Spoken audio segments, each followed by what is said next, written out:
जीरा, धनिया पाउडर, कश्मीरी लाल मिर्च, हींग, नमक, सरसों का तेल, बादाम, अखरोट, मूंगफली दाना, सनफ्लावर सीड्स, फ्लैक्स सीड, गुड़, पम्पकिन सीड, कूला, अरहर दाल, चाय पत्ती, चीनी, कैलोग्स, खजूर, पिल, बिम्बार, हार्पिक और कुछ तो नहीं बचा। देखूंगी अगर और कुछ बचेगा। अभी तो इतना ही याद आ रहा है। तो एवरीवन, दोपहर के बज रहे हैं 2 और आज है 5 तारीख यानी कि नए साल का 5वां दिन। तो भैया साल नया ज़रूर आ गया है लेकिन हमारे लिए कुछ नहीं बदला है। हमारा वही हाल चल रहा है अभी। अब पता नहीं ये हाल कब बदलेगा। ये लिस्ट कल की बनाई हुई रखी है। इतना सारा सामान घर में आने को है। होता है ना वो सामान की ज़रूरत तो घर में पड़ती रहती है। मसाले ख़त्म हो गए कि कुछ दाल ख़त्म हो गई, कुछ ख़त्म हो गया।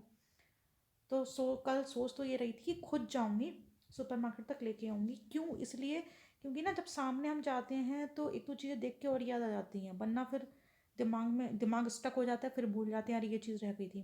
और बच्चों के साथ तो अधिकतर ये होता है। अगर आप बच्चों में लगे हो तो अपना ही याद नहीं रहता। अपना पानी पीने का याद रहता नहीं, तो चीज़ें कहाँ से याद रहेंगी। लेकिन वो लिस्ट कल बनी ही रह गई, कहाँ फुर्सत मिलती है जाने की। तो मैंने कहा भैया जाने के चक्कर में नहीं पड़ना है। अगर हम ऐसा सोचेंगे तो हमारा सामान आ ही नहीं पाएगा। और इसमें से कुछ सामान तो ऐसा जो बिल्कुल ख़त्म हो गया। जीरा बिल्कुल ख़त्म हो गया, अब उसके बिना खाना कैसे बने। कल ही बिल्कुल ख़त्म हुआ, तो एक दो चीज़ें तो बिल्कुल ख़त्म हो गई हैं।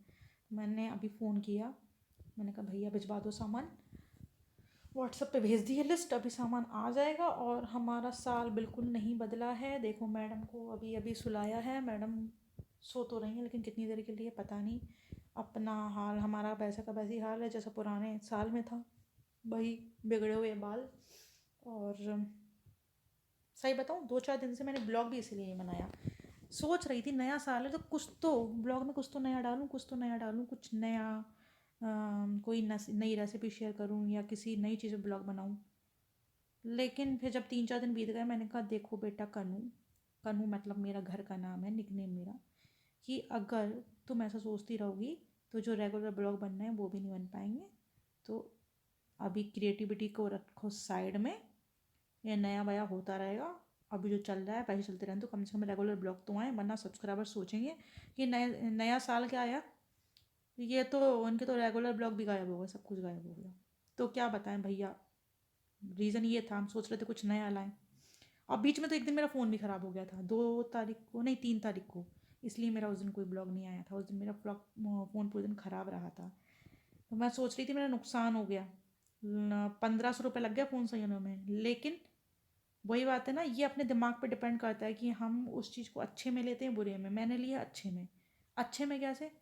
अब आप सोचो, अगर एक जना हो तो ये सोच सकता है कि 1500 रुपये का नुकसान हुआ। नुकसान नहीं हो गया, फ़ायदा हो गया 20-25 हज़ार का। अगर फ़ोन पूरा ख़राब हो जाता तो मैं तो यही सोच रही थी। फ़ोन उस दिन बिल्कुल नहीं चल रहा था, उसकी डिस्प्ले ही गायब थी, ना उस पर कॉल आ रही थी, कुछ नहीं हो पा रहा था। तो मुझे लग रहा था नया फ़ोन ख़रीदना पड़ेगा। और भैया 20-25 हज़ार से ऊपर फ़ोन खरीदने की अपनी औकात अभी है नहीं। इतने इतने का ही खरीद सकते हैं। तो वो नुकसान बचा नहीं बचा, फ़ोन सही तो हो गया। तो अब कोई दूसरा इंसान हो सकता है ऐसा सोच सकता है, हाय रोता रहे, अरे यार नया साल आती 1500 रुपये। तो ये अपनी सोच पे डिपेंड करता है। हमने ये सोचा कि हमारा नुकसान होने से बच गया, फ़ोन सही हो गया पुराना, हमारे लिए वही बहुत है। क्योंकि भैया हम तो वो उन लोगों में से हैं। आजकल क्या होता है मैं देखती हूँ, अपने ऑफिस में जाती हूँ, वहाँ तो अधिकतर लोगों को देखती हूँ। लोग मुझसे कहते हैं अरे मैडम कितनी कंजूसी कर रहे हो, 2 साल हो गए फ़ोन अभी तक बदला ही नहीं है। लोग 6-6 महीने फ़ोन नया ले लेते हैं। भैया हम इस मामले में बड़ा ऑर्थोडॉक्स हैं। ऑर्थोडॉक्स मतलब बिल्कुल पुराने पैटर्न में चलने वाले। एक बार फ़ोन ले लिया तो पैसा वसूल पूरा हो जाता है, तभी दूसरा फ़ोन लेते हैं। जब तक वो ख़राब ना हो जाए, टूट ना जाए या कुछ बिल्कुल ख़राबी ना आ जाए। क्योंकि देखो इसे कंजूसी नहीं कहते, इसे तो फिजूल खर्ची कहेंगे ना, कि फ़ोन आपका सही सलामत चल रहा है बस शौक के लिए नया फ़ोन ले लो। कंजूस तो होना तब होता है जब आप मोटा खा रहे हो, मोटा पहन रहे हो। भैया पहने ओढ़ने में कोई कंजूसी नहीं है, आपने खाने पीने खर्चों में कोई कंजूसी नहीं है, बढ़िया से बढ़िया खाना, कोई कंजूसी नहीं है। तो कंजूसी कहेगी, फिजूल खर्ची और उसमें बेवकूफ़ फ़र्क होता है ना। तो फिलहाल क्या करूँ, क्या बताऊँ, यही बता रही थी क्यों 2-3 दिन से ब्लॉग नहीं बनाया। अभी सामान आने का इंतज़ार कर रही हूँ, जब तक ये सो रही हैं तब तक कुछ काम धाम कर लेती हूँ। मैडम जब तक सो रही थी हमने सोचा तब तक डस्टिंग ही कर लें। और डस्टिंग का मतलब ये नहीं कि जल्दी जल्दी ऐसे ऐसे ऐसे पोछा हो गई डस्टिंग। जब मैं डस्टिंग करती हूँ ना तो पूरी तरह से ही करती हूँ। और देखो ये जो ट्रे है ना जिसमें ये सारी चीज़ें इसकी रहती हैं, कहाँ गई ट्रे? ये रही, दिख रही है? ये ऐसे देखो, मुझे समझ नहीं आता, पूरा रूम बंद रहता है चारों तरफ से।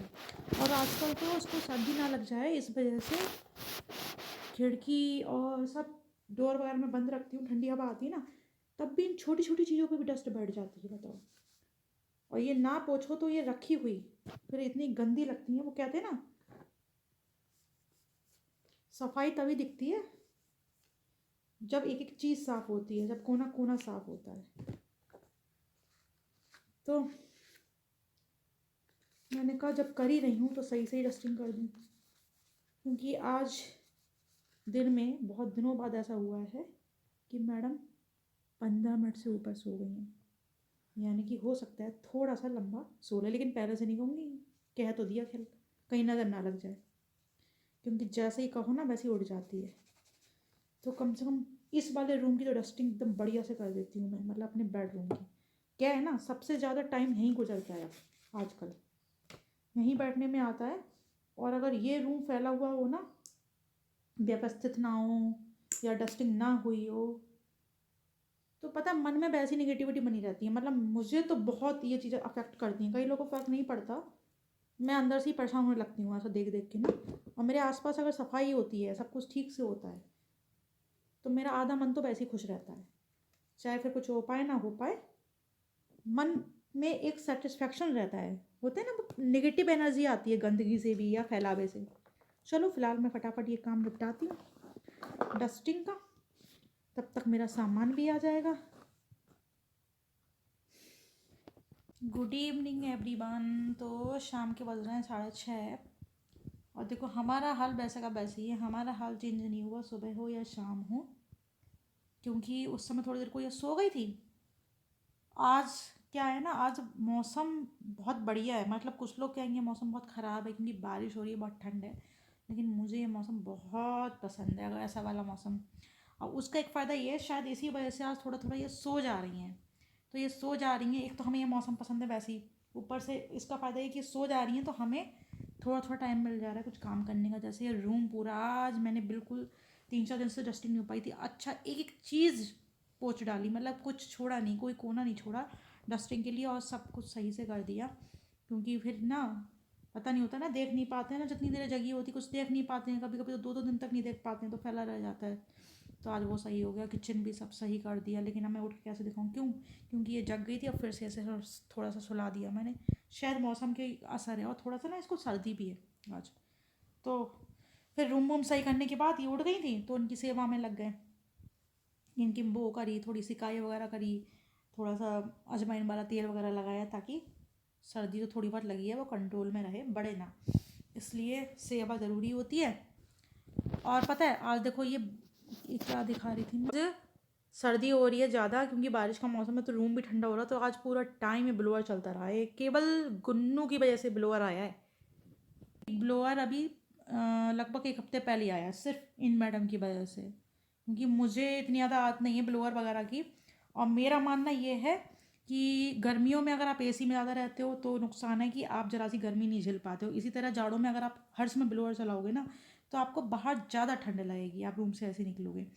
और ये मैं इसके लिए भी मैंने इसलिए मंगाया है कि जैसे कभी कपड़े चेंज करने होते हैं, डायपर चेंज करना होता है, तो बच्चों को तो उतनी देर में भी ठंड लग जाती है ना, या फिर नहा के कभी निकलती हैं, तो सिर्फ उतनी देर चलाने के लिए, पूरे टाइम चलाने के लिए नहीं, क्योंकि अगर इसको भी इस चीज़ की आदत पड़ गई तो मुझे पता है फिर इसका इम्यूनिटी सिस्टम ऐसा हो जाएगा कि थोड़ी सी ठंड बर्दाश्त नहीं कर पाएगी। मतलब हम लोग बच्चों को खुद ही वीक बनाते हैं ना शुरू से, लेकिन आज मजबूरी थी क्योंकि आज थोड़ा सा इसको जुकाम सा लग रहा था, हल्की सर्दी लग रही थी, और आज मौसम ठंडा है इसलिए पूरे टाइम चलाया है, वरना ना पूरे टाइम की आदत नहीं डाल रखी है इसकी, किसी भी चीज़ की डालनी ही नहीं है, क्योंकि तभी तो आजकल बच्चे वीक होते हैं। जरा सा जाड़े हुए तो बीमार, जरा सा गर्मी हुई तो बीमार, क्योंकि हम लोग ही तो बनाते हैं उन्हें वीक। तो फिलहाल अब मैं ये थोड़ी सो गई हैं, मैं थोड़ी अपनी अपनी भी हालत सुधार लूँ, शाम का टाइम है, थोड़ा मुंह वगैरह धो लूँ, थोड़ा बाल वगैरह काट लूँ। और सामान आ गया था इस बीच में, तो सामान देख लूँ क्या क्या आ गया था, मतलब सही रहता है ना, एक बार देख लो कुछ छूट तो नहीं गया सामान, सारा हाथ के हाथ लगा दूँगी। और इनके कपड़े कल से मशीन में डले हुए हैं, लेकिन आज धूप नहीं निकली और फिर एकदम दिमाग से उतर गया, उनको फैलाना तो एक बार रिंस और स्पिन पे लगा दूँगी मशीन।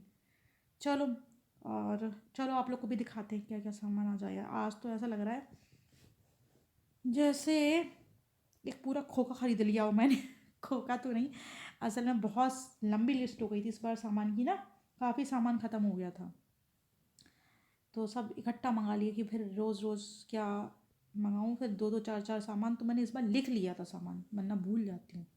चलो दिखाती हूँ फिर सामान, और उसके बाद आज का ब्लॉग फिर यहीं एंड कर दूँगी। कल से फिर रेगुलर ब्लॉगिंग फिर से चालू करेंगे, क्योंकि नए साल में अगर हम ये सोचें कुछ नया दिखाते रहे तो उस चक्कर में रेगुलर ब्लॉगिंग भी नहीं होती रहेगी, नहीं हो पा रही है ना। तो कल से रेगुलर ब्लॉगिंग शुरू करेंगे। पहले आज आपको सामान दिखा देते हैं। और हाँ, आज जो सुबह पपीते का पराठा मैं शेयर कर रही थी, I am very very very sorry, मेरा मन था बड़े अच्छे से उसको दिखाती मैं। कच्चे पपीते का पराठा बहुत टेस्टी लगता है, मतलब पता नहीं सबका तो पता नहीं, मुझे तो टेस्टी लगता है, अपनी अपनी पसंद होती है। कभी आप लोग बना के देखना उस तरह से, ऐसा लगता है जैसे मूली का पराठा होता है ना उस तरह से, और पेट के लिए बहुत फ़ायदेमंद होता है। पपीता सभी जानते हैं पेट के लिए अच्छा होता है। तो उसको मैं बहुत अच्छे शूट करके दिखाना चाह रही थी, लेकिन सुबह आ गई, उसी समय मालिश वाली आंटी आ गई, और उसी समय वही काम वाली आंटी आ गई, और मेरा दिमाग जो घिरा है ना उस समय, मतलब मैं पराठा बनाते बनाते भी 3 टाइम मैंने वीडियो रोकी है। एक बार मैंने वो कसा पपीते को, फिर उसकी बॉटल उबाल के उनको दी, वो क्या कहते हैं दूध वूध बना के दिया, उसके बाद फिर हाथ धोए, फिर वो निशान बोले अरे इसकी टॉवल दे दो, टॉवल दे दो। और इसी बात पे तो मैं थोड़ी नोक झोंक भी हो गई उनसे, मैं उनसे यही कह रही थी अरे यार जब तुम रूम में हो तो ये सारी चीज़ें तुम देख लो। फिर कह रहे तुम्हारा 1 घंटे से नाश्ता नहीं बना है। यार तो नाश्ता तो 15-20 मिनट में भी रेडी हो जाएगा, अगर सिर्फ नाश्ता बना रहे हो। अब नाश्ता बनाते बनाते बार बार मैं हाथ रोक रही हूँ, फिर हाथ धो के फिर इसका काम करने आ रही हूँ कुछ ना कुछ, तो कैसे भैया एक इंसान दो दो चीज़ें करेगा तो थोड़ा टाइम लगेगा ना। तो इस वजह से वो सही से शूट नहीं हो पाया, लेकिन फिर भी आप लोगों को समझ में तो आ ही गया हो ना किस तरह से बना था। तो बना के देखिएगा, पेट के लिए बहुत अच्छा होता है और बहुत फ़ायदेमंद होता है। अधिकतर लोग देखो आलू के पराठे सब बनाते हैं, बथुए के पराठे सब बनाते हैं, ये तो कॉमन चीज़ें हैं। लेकिन कच्चे पपीते का पराठा शायद ही कम सुना हो आप लोगों ने, हो सकता है किसी ने बनाया भी ना हो। तो बना के देखिएगा हाँ, और फिर बताइएगा कैसा लगा। अभी चल के हम हालत सुधार के पहले सबसे पहले दिखाते हैं सामान। दिखाते क्या है ना, देखो वीडियो शूट करने के लिए कोई मैं अलग से थोड़ा टाइम निकालूँ, तो टाइम है कहाँ, जो काम करती रहती हूँ वही शूट करती रहती हूँ, तो सामान मुझे हाथ के हाथ लगाना तो है ही, तो साथ में आपको दिखा भी दूँगी। कहाँ गई मैं, कहाँ गई, अरे अरे मैं कहाँ गई। हाँ ये मैं दिखाई थी, ये है मेरी दुकान आज जो मैं सारी खरीदी है। अरे वही जो सामान मंगाया था ना, चलो मैं एक एक करके आप लोग को दिखाती हूँ मैं क्या क्या मंगाया है। ये है मूंगफली दाना, ये है सनफ्लावर सीड्स यानी कि सूरजमुखी के बीज, ये हैं बादाम, बादाम के 2 पैकेट मंगाए हैं, एक पैकेट तो रेगुलर यूज के लिए उसको मैं रोज खाती हूँ मैं, और बाकी ये फ्लैक्स सीड्स है यानी कि अलसी के बीज।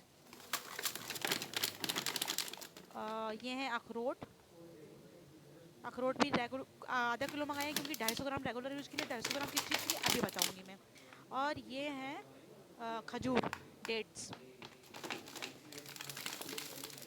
और ये है रागी आटा, जिसको हिंदी में बोलते हैं मड़वे का आटा, जो पहाड़ों पे मिलता है ना मड़वे का आटा। तो ये सारी चीज़ें मैंने मंगाई हैं। एक मैं लड्डू बनाने वाली हूँ जो मेरे हेयर फॉल हो रहा है ना उसके लिए, 1-2 दिन में उसकी रेसिपी शेयर करूँगी। और इसके अलावा ये 1 kg sugar, it's refined sugar, catch की हींग, और ये बिम का जेल, हिमालय पिंक सॉल्ट, ये पिछले वीडियोस में आपने बता चुकी हूँ, पिंक सॉल्ट ही मैं यूज करती हूँ रेगुलर खाने में। एंड कैच का जीरा, कैच का धनिया पाउडर, कश्मीरी लाल मिर्च, और ये फॉर्चून का कच्ची दानी सरसों का तेल,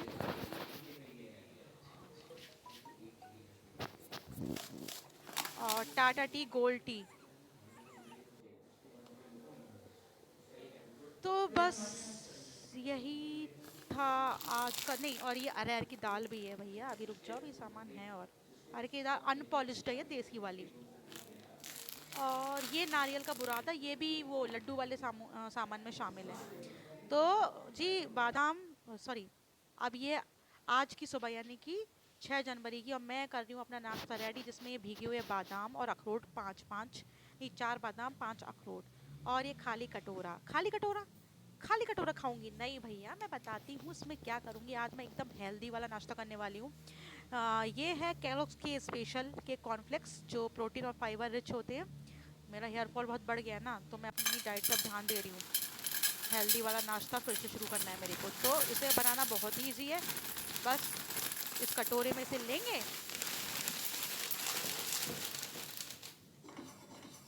और गाय का गुनगुना दूध इसमें डाल देंगे।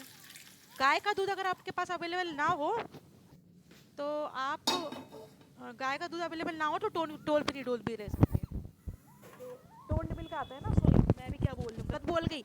टोल फ्री नहीं। और नाश्ते के बाद ये चाय, और चाय मुझे जाड़ों के मौसम में ना ऐसे गिलास में पीना ही पसंद।